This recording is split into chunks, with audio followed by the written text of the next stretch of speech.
Eddie Trunk. He may be the ultimate authority on all things rock, but that doesn't mean he doesn't have a sensitive side. I need Ariana Grande tickets. Oh, brother. Trunk Nation. What the hell is going on in there? Sirius XM. Fantastic. Faction Talk. All right, well, we've been celebrating the history of Kiss all week on this show for the most part, and we're going to do that a little bit more now, but also talk about new music because Ace just dropped brand new music Tuesday, I think it was. Yeah, Tuesday. Great sounding new song, 10,000 Volts, from the coming album of the same name. And joining us to talk a little bit about it right now is the one and only Ace Frehley. How are you, buddy? Hey, thanks so much for having me on. It's been a crazy 2 days. You know, I've been looking at the... Hello? Yeah, I got you. Go ahead. I'm listening. Yeah, I've been... I was looking at... I'm hearing shit in the background. What is that? It's not on my end. You sound good on my end. Okay, let me try. No, it's still there. I'm going to have to call you back. All right, like call another conversation I'm hearing. All right, try to maybe get a bad line. Try us back. Okay, bye-bye. But I don't know, Joel, that's not anything on our end, right? No, that's not us. Maybe he's hearing stuff from Jendel. Let's see what happens. Maybe he just got a bad phone line.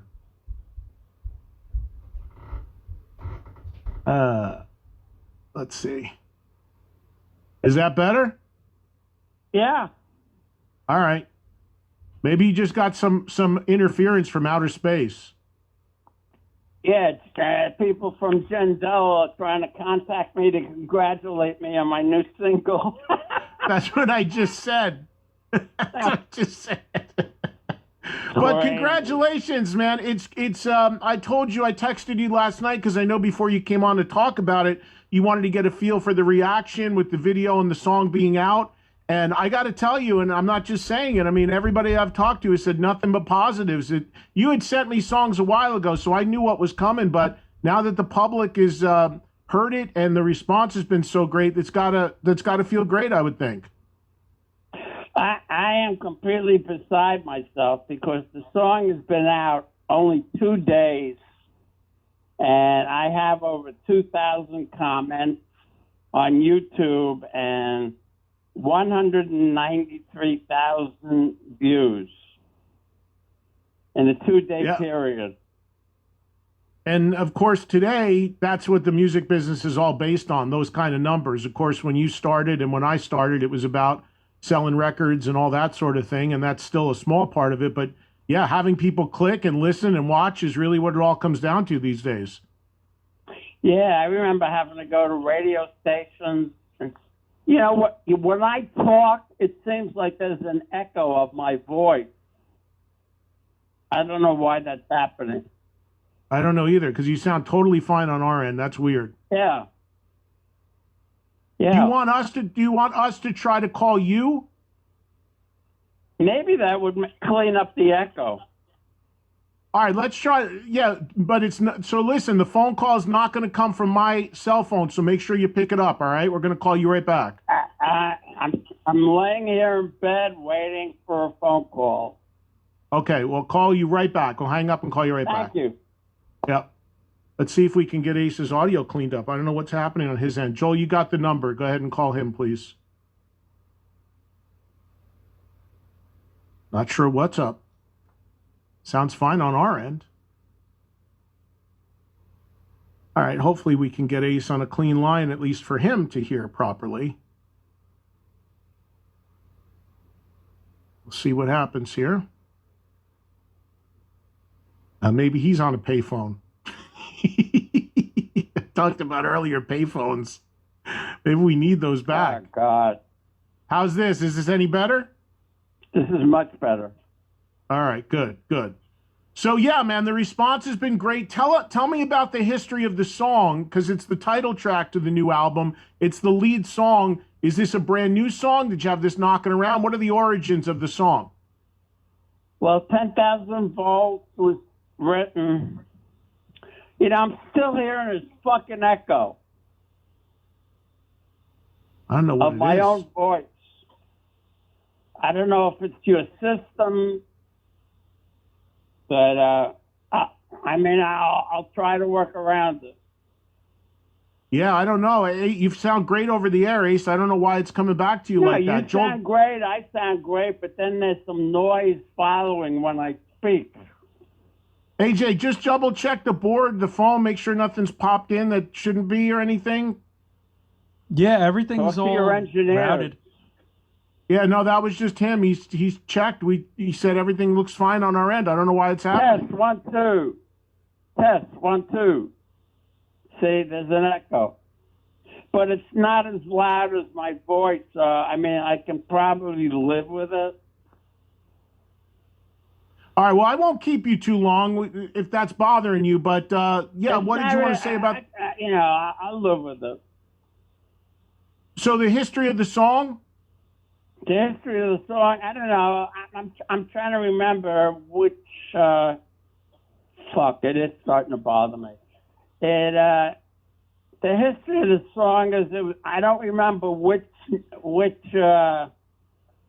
me and Steve collaborated on so many songs. I'm not sure. All I can tell you is Cosmic Heart was the last song we wrote together. And Walking on the Moon was the first song we wrote, which was originally going to be the title of the album, but it's going to be the second single. And when you say Steve Brown, who was really a big collaborator with you on this record, right? Steve, we all know Steve's an old friend. Steve's a buddy from Trickster, talented guitar player. Tell me about working with him and how that came about, Ace, because I know he co-produced the record with you and wrote a lot of the songs with you.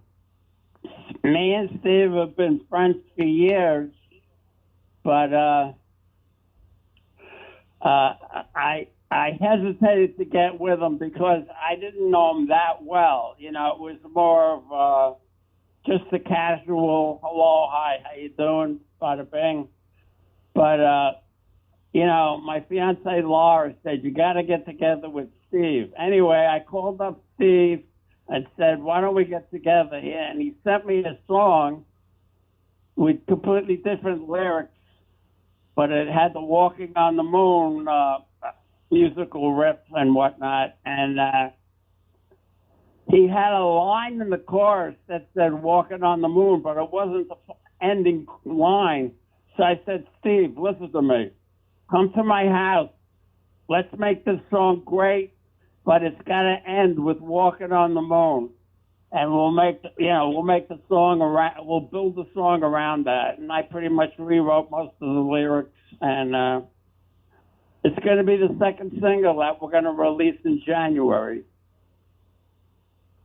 Well, I'll tell you, man, the response to everything here has been great. The song, people have been digging the song, the video, everything. And I've seen you say, and I mean, this is a tall order, but you feel that this is the best record you've made since the 78 solo record? Absolutely. Yeah, absolutely.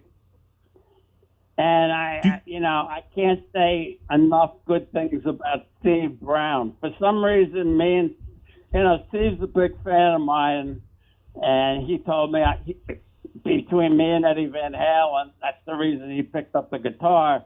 So, working with Steve, he's just so excited to work with me.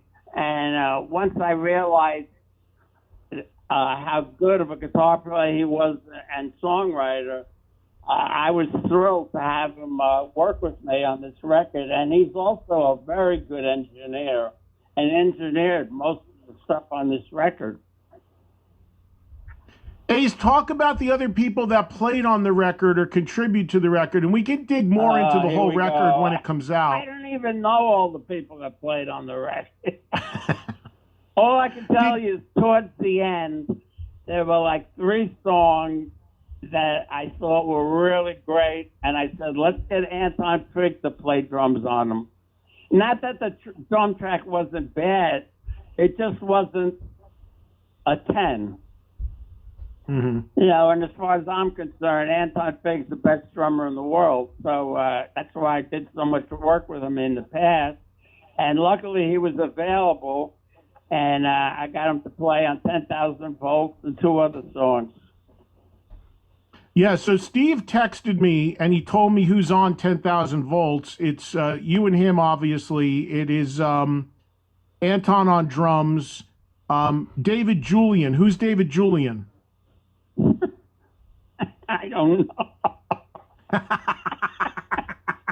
Yeah, because you know, Steve would come to my house. We'd knock out a solo. I'd knock out a lead vocal, and then he'd take Right. it back to his studio. You know, we'd have guys come in and, you know, do bass and whatnot and percussion. So I mean, I mean, I know Joey Caserta, who played drums. Joey on several Caserta, right? songs, and he's a And great PJ. drummer.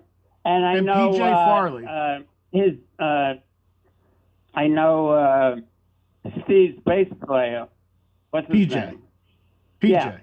He's a great guy and a great bass player, and he did some great bass work, especially on, you know, we tried to kind of do a tribute to John Regan, who recently passed away, because he played such a great bass line on Back Into My Arms Again, which I decided to re-record after 40 years. And I told him to, you know, try to copy John Regan's feel, and I think he did a good job of it. Well, yeah. So, okay. So, whoever David Julian is, he co-wrote the song. He has a writing credit, according to Steve, and he also played some guitars on it. And Bruno Ravel from the band Danger Danger mixed and mastered it. So that's the lineup, at least for the song everybody knows. Bruno's house. I remember him, and he did a fantastic job, you know, mixing and mastering the record. But let me ask you. I hat to Bruno. Let me ask you about Back Into My Arms Again, because a friend of mine, Tommy Higgins, who plays in Classic 78, he brought that up to me as well, that's an old song from, like you said, 40 years ago that you've finally recorded. Tell me about pulling that one out. And you mentioned John Regan, who we all miss and sadly passed away, and, you know, any thoughts you may have on him? Well, John was an amazing bass player, and unfortunately, I think my drug and alcohol use, you know, we slowly ended up going our own ways because I don't think he could take my crazy behavior, which isn't, which is pretty much true with Paul and Gene. Except they never wanted to kick me out of the band, so I had to quit. Well, you know, with John, of course, you know, when I started working with you back in '87, I know John was a huge part of it, and I love John. And you're right. I mean, John, John was a great guy. And very much like in those crazy times, because I was with you during those times too. I mean, John was really, exactly. I've told a lot of people since he passed away, he was really a lot of the glue and holding it together, especially when you did go off the rails. He was really the stabilizing guy. Well, what John did was pretty much a lot what John Ostrowski does. He was the one that collected the money. You know, I hate dealing with money and receipts and paying the band and all that crap. So I let John Regan do that, and he was very good at it, and I trusted him. And for many years, that's the way we worked. He was not only my bass player, but, you know, he did a lot of the stuff a road manager would do. Tell me about doing that old song, though. What made you want to do that now, 40 years later, on this next record? It happened by accident. You know, me. I was sitting in Steve Brown's studio, you know, which is about 40 minutes from my house, and we were on YouTube looking at stuff that I had written, and there was a demo of Back Into My Arms Again, and Steve said, "What the hell is this?" I go play it. It's a song that I wrote 40 years ago, but I've never put on record. And he listened to it and he goes, "This is a great fucking song." I said, "Well, why don't we re-record it?" And he was gung-ho and kind of pushed me into that direction as well. And it turned out great. Have you heard the new version? No, you sent me some songs, but I don't think you sent me that one. But I've heard Cherry Medicine, some of the other hang stuff. Up, I'll send it to you. Yeah, it was. Everything I heard was great, and I'm people are going to really love this, and the reaction already to the lead track has been great. When you go out and play live, and I know you got a bunch of dates lined up, including Monsters of Rock Cruise next year, which I host every year, so I can't wait to be on the ship with you. That's going to be a lot of fun. Yeah, when you go out on your upcoming gigs, are you going to work in 10,000 volts? Do you want to play a lot of this record live on your shows? Absolutely. I think it's a must that I start getting a little more current. I read comments from my fans, and one of their biggest complaints is I put out great records, but I never play the songs live. So we're definitely going to put 10,000 volts in the set, and we're probably going to put Walking on the Moon in the set.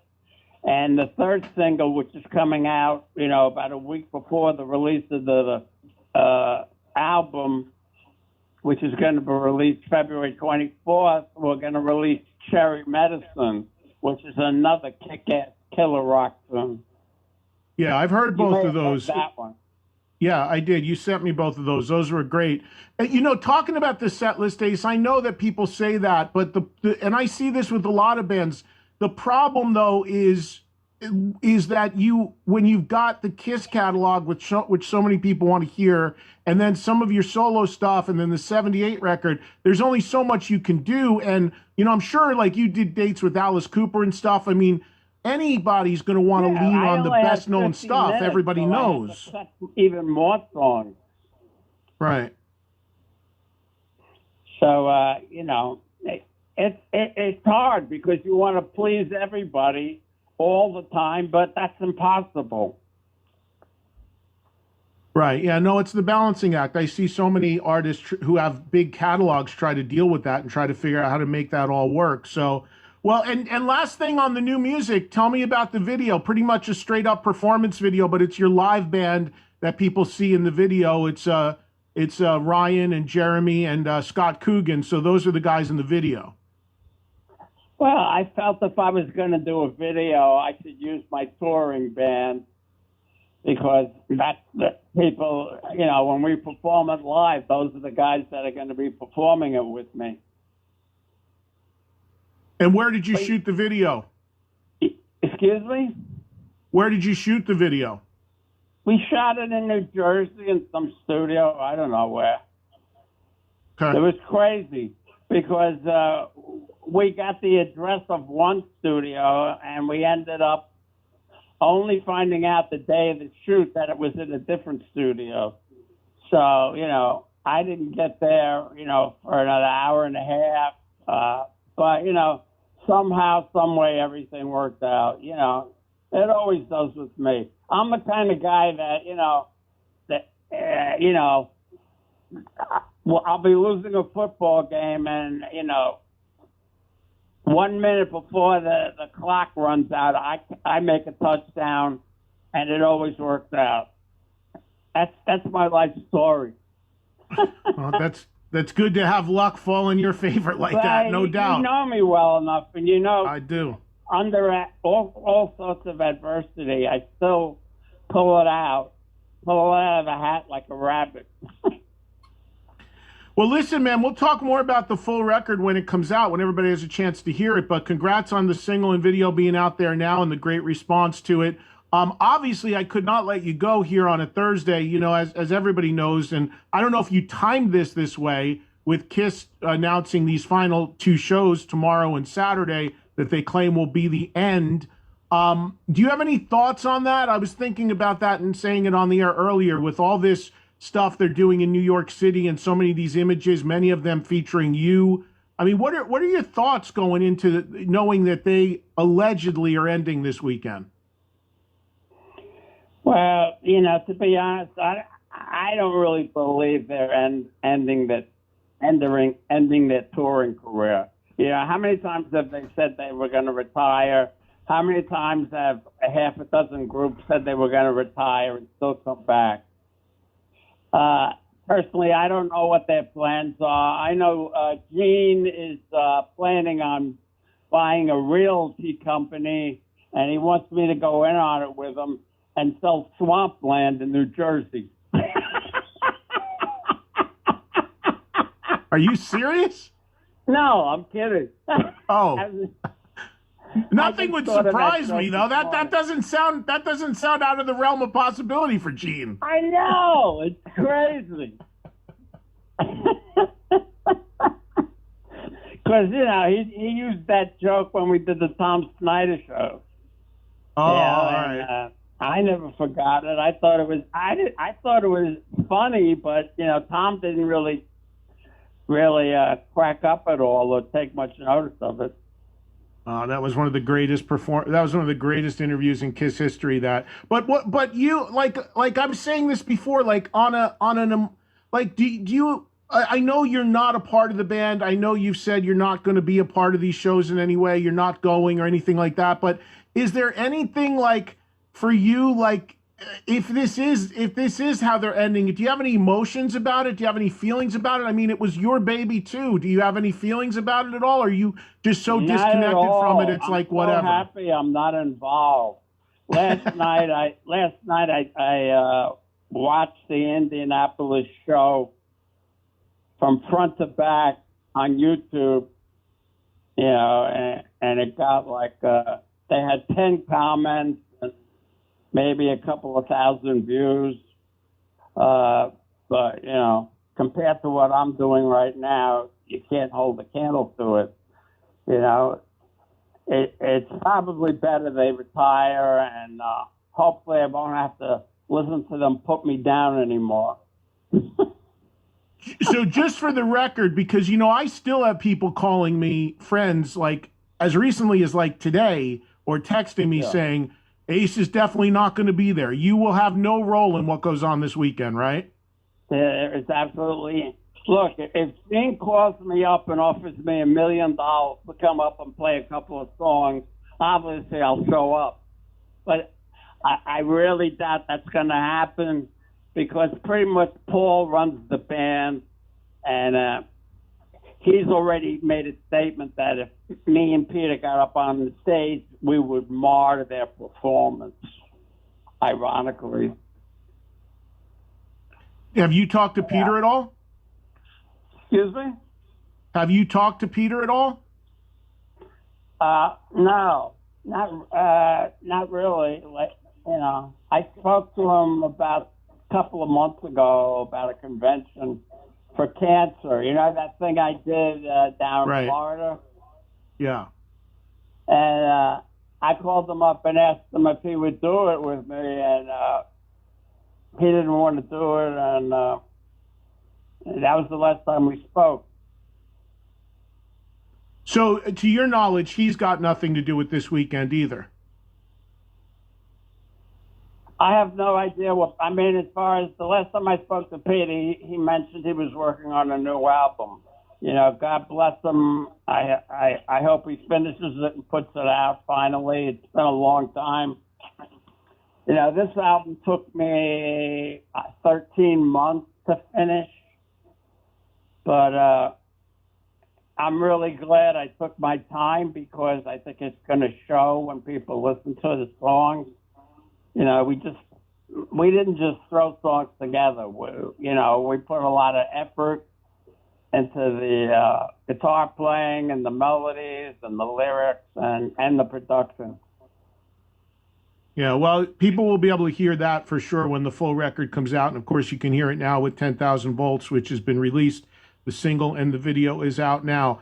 Ace, one last thing, and I'll let you go. You mentioned that you watched a Kiss show last night from the current tour. What inspired you to do that? Just curiosity? No, I was on YouTube looking to see how well my new single was being received, and it's going through the roof.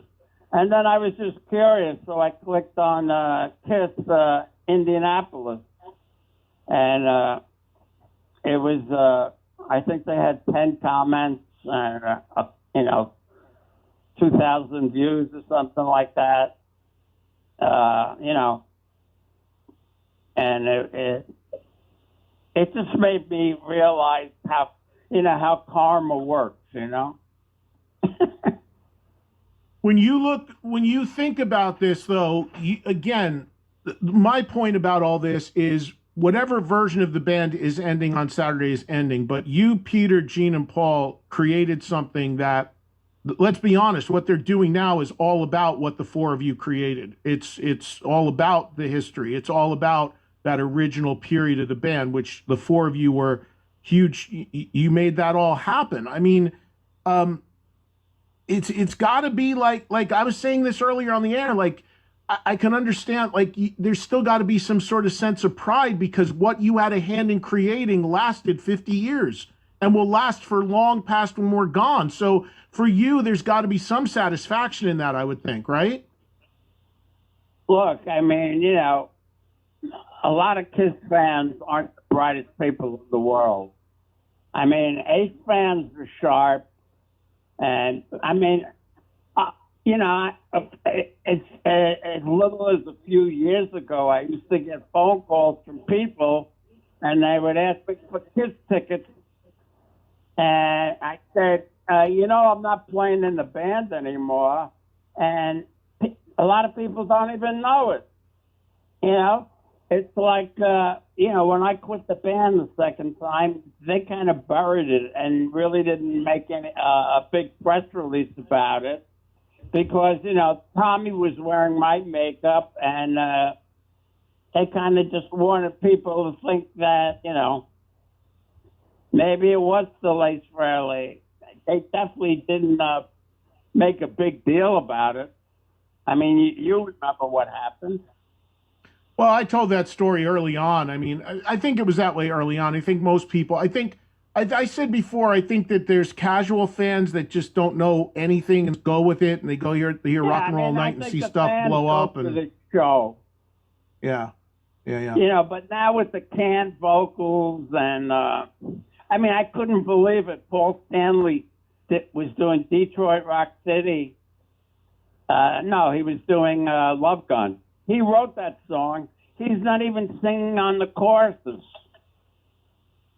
Yeah, well, He's look, they're dancing around on this platform, and there's it was completely bewildering to me how you could write it. That's like me performing "Shock Me" and not singing it. I don't know. On a positive, I don't get it. Yeah, no, look, I don't want to get it, and I'm glad it's going to be over in a few days.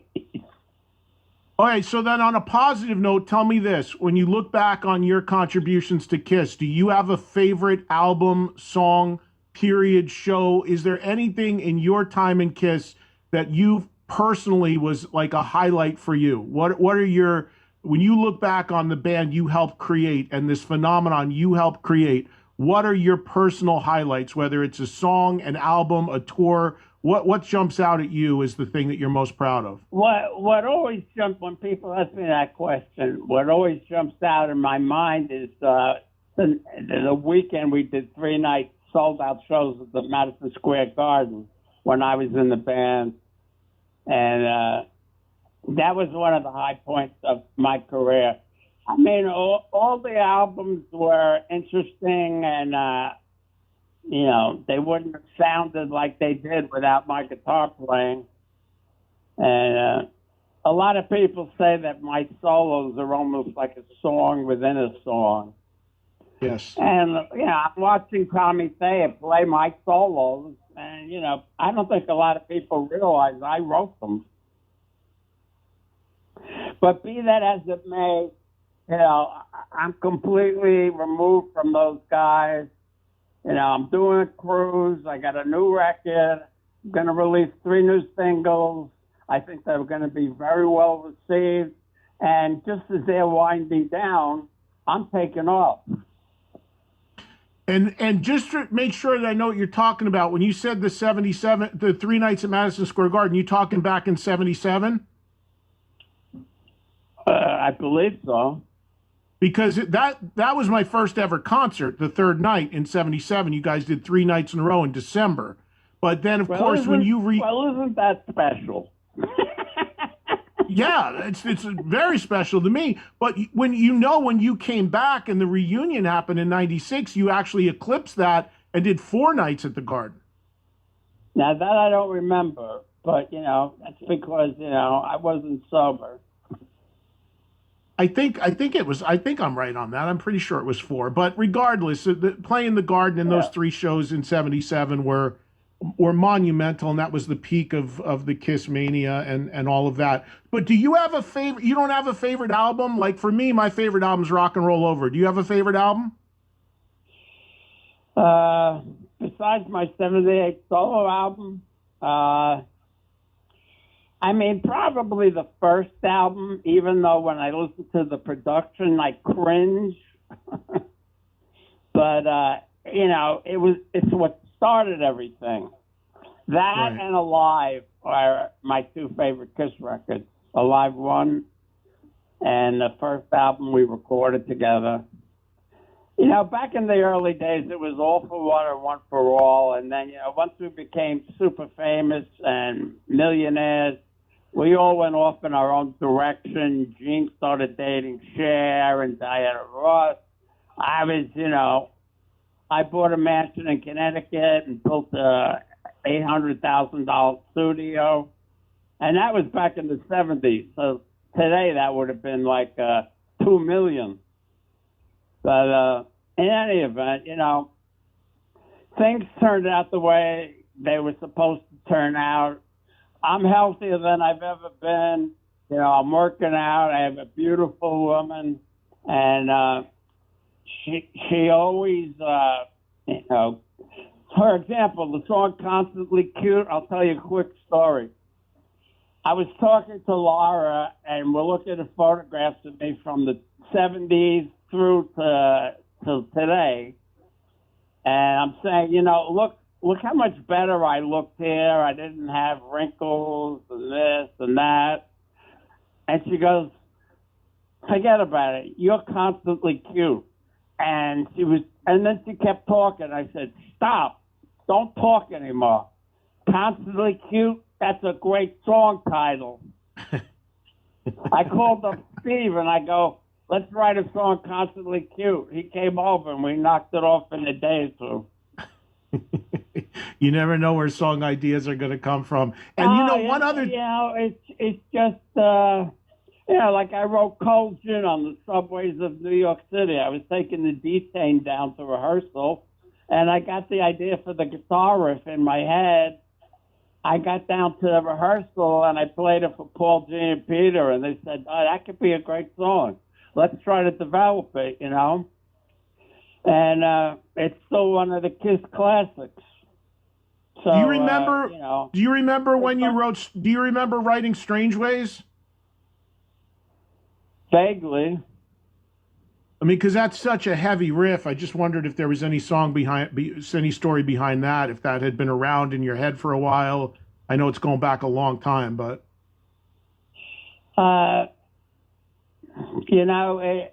It was just a song I put together, a heavy riff, and I developed it. And one of my favorite guitar solos I've ever done is the one in, what was that song? Oh, the one in Strange Ways. Yeah. Yeah, that's a real unique guitar solo. I was trying to do a solo in the control room, and I said to Eddie Kramer, let me go out and stand in front of the Marshall stack. I'll do it without headphones. Just give me a click. And I played that solo in one take, and it came out amazing. Yeah, no, that is a classic solo. Well, listen, buddy, I don't want to hold you too long. I know you're busy. I know you got a lot going on with the song coming out and the record coming out. We'll do a whole lot more in the new year when people have a chance to hear the record. And I'm excited. I think I'm going to see you in Vegas for my 40th coming up soon. So I believe you're making that. So I'm excited. December 11th, a week from Monday. Yeah, I was just talking to Laura about that. We're trying to figure out whether we're going to get there early or stay late. It all depends on the interviews. I have so much. I've been doing so many interviews and working with the artists to work on the sleeve for the second single and the third single, and approving this, that, and the other thing. But we're definitely going to be there, and if you want me to get up and play a song or two, I'd be more than happy to. Well, it's 40 years for me this year. If you remember, 10 years ago from my 30th, you and Peter played in New York at the Hard Rock. So this is even going to be even bigger than that. And yeah, man, look, I'm honored you're coming, and we're going to give all the money to charity that's made that night. And it's going to be a ton of cool artists jamming. And of course, I'd be honored if you did that. And if you do go in early, come in at least. I'm going to know everybody there, right?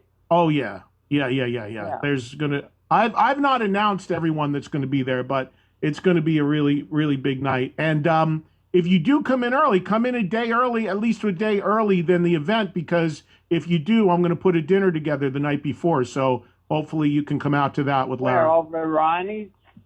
Well, I'm not going to say because we don't want people showing up there, but we're going to figure it out. Well, if we do it, we'll do it in the back room like we did mine. Yeah, we'll figure it out. I'm not sure where we're going to go yet, but I'll definitely send you a text. Yeah, well, it all depends on my schedule as far as interviews. How many? I just got off the phone with Rock Candy. I did the cover. Did an interview with the guitar player the other day. Photo sessions. I've been going crazy. Well, good. That's a good kind of crazy, man. It's always a pleasure talking to you, Ed, because, you're a dear friend. And I was just telling Laura, before she left, she had to go to the city. I said, it's always great talking with Ed because I know he's never going to throw me a curveball. Nah, man. How long we known each other? It's almost 40 years at this 30 point. 30 years plus? 35. Crazy. Totally crazy. But all good, man. Thank you so much for the time, as always. In Vegas, and I'm probably going to stay over an extra few days because, I need to recuperate from all this insanity. And you like to play some blackjack. There's nothing wrong with that. Oh, I like blackjack. I like playing slots, I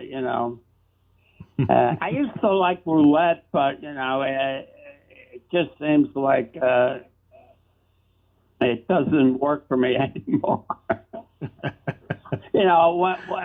When Resorts International opened up in Atlantic City, when Atlantic City first got their gambling license, I went down to Resorts International and I won $50,000 playing roulette. Wow. And I don't think I'm ever going to be able to redo that because for some reason the ball seems to bounce out of the number I pick, conveniently. So that's all I'm going to say. 150, give back 500. It's like my friend, he goes to casinos. He's like, I dropped, 30 grand, 50 grand. He goes, but I got a free steak dinner. I was like, yeah, you feel better about it when you spend 50 grand for a steak is basically what you did. But, that's part of the whole thing. Yeah. I'm not, I only go to casinos 2 or 3, 4 times a year. We hit Atlantic City a couple times a year, Vegas once or twice a year. And I just, I bring 10 or 15 grand with me that I'm going to play with, win or lose. Sometimes I walk away with more. Sometimes I walk away with less. But, that's just the way it goes. I enjoy playing, win or lose. Yeah. Yeah, well, that's the mentality you got to have when you do it, for sure. So, all right, man. Well, listen. I can't handle seeing these people like, oh, God, this is my life, To me, it's just an activity that I enjoy doing occasionally. Yeah, no doubt. Listen, man, great talking to you. Congrats on 10,000 volts, and we'll do more, of course, closer to when the record comes out. And I will see you in a week and a half. I'll keep you posted. I'll hit you with a text with the plan.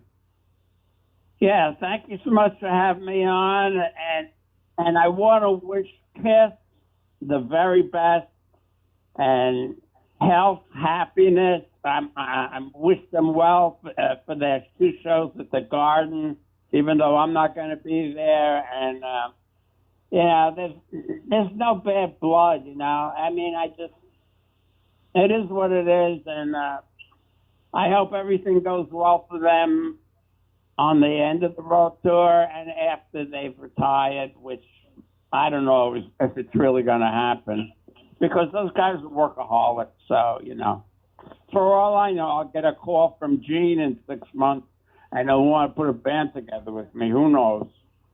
Yeah, well, those guys, I mean, I don't think you can believe any band when they do a farewell, because no band's ever done it. Of course, Kiss did a farewell with you 20 years ago, so who knows? I mean, we'll see what happens after this weekend. But thank you, man. Thanks for the time. I'll talk to you soon, all right? We'll be in touch. All right. Great talking to you, and thanks for having me on. Anytime, buddy. Talk to you soon. Thank you. All right. Thank you. Bye-bye. Bye-bye. There he goes, the one and only. So I've talked to Ace a billion times on the air and off the air. But, there's always one thing that when it ends that I just walk away just laughing at. You could take your pick. It's just funny shit. There's always one. So the last time with the whole Gene Ace ultimatum, Gene Paul ultimatum, threat, gauntlet, whatever, the 2-part back-to-back week extravaganza that people are still talking about. That I talked him off the ledge to do anything stupid there in the second part of that. But the takeaway for me on that was... So Steve Brown sent me a text earlier for this song that he's promoting, 10,000 Volts. And Steve gave me the rundown of who did what on the song, all the credits. So when I asked Ace who the guy was who has a co-write and has a guitar credit on the song, he didn't know it was.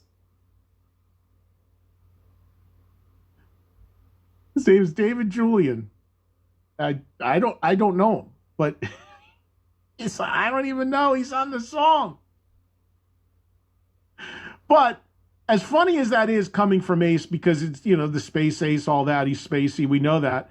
As funny as that is, there is, and I'm not, just so you understand that why that's not that crazy, is because today the way music is made and a lot of records are made, sometimes most of the time people are not in the same room together anymore. And there's often people that contribute to songs that the main artist never even met. That's actually very, very common today in music because people do stuff remotely now. Used to be, of course, you couldn't make a record until you put everybody in a studio and mic'd them up and they were all looking at each other. And ideally, that is still the best way to make a record, in my opinion. Most artists will tell you if they can look at each other and be in a room and actually play, that is the best for chemistry, vibe, and all that. But the reality is very different with technology. Tons of people are not even in the same country sometimes, and they'll contribute tracks to a record. You may have a producer say, hey, I need a certain sort of sound here, and I know a guy that can get it, and the guy could be in another country and is like, hey, man, here's this file, knock out a bass track for that and send it to me. Guy sends it in, he's on the record, he's credited, that's it. That's super common. So that's why it's not crazy for him not to know who somebody was on one of his songs, but coming from Ace, it's just funny. And you look, you just heard it again as far as the Kiss stuff is concerned. He's not doing it. He's not. He said Gene calls him tomorrow and says $1 million, come show up and play a few songs. He'd do it. He's being honest that it's for the money, but I doubt that's happening. I doubt that's happening. So we'll see. Next 72 hours will tell a lot. When we get back on the air Monday, we'll probably hear from some people that went to the shows on the weekend. They'll have thoughts, recaps, whatever, and see what happens from there. But according to Ace, he didn't know anything about Peter. It seems very unlikely. And he is out as far as doing anything, but wished them well and at the end of the interview, as you heard. All right. AJ, got a little 10,000 volts. Let people hear it if they haven't already as we go into break. Absolutely. Give me a little of the new Ace single. And then when we come back, we'll officially kick off Free For All, which will continue, of course, in through tomorrow, but we'll have about 40 minutes left, and we'll grab your calls about the interview you just heard, more Kiss lists from the last couple days, or anything unrelated as well. Officially Free For All mode into the weekend now. Starts after this on Trunk Nation.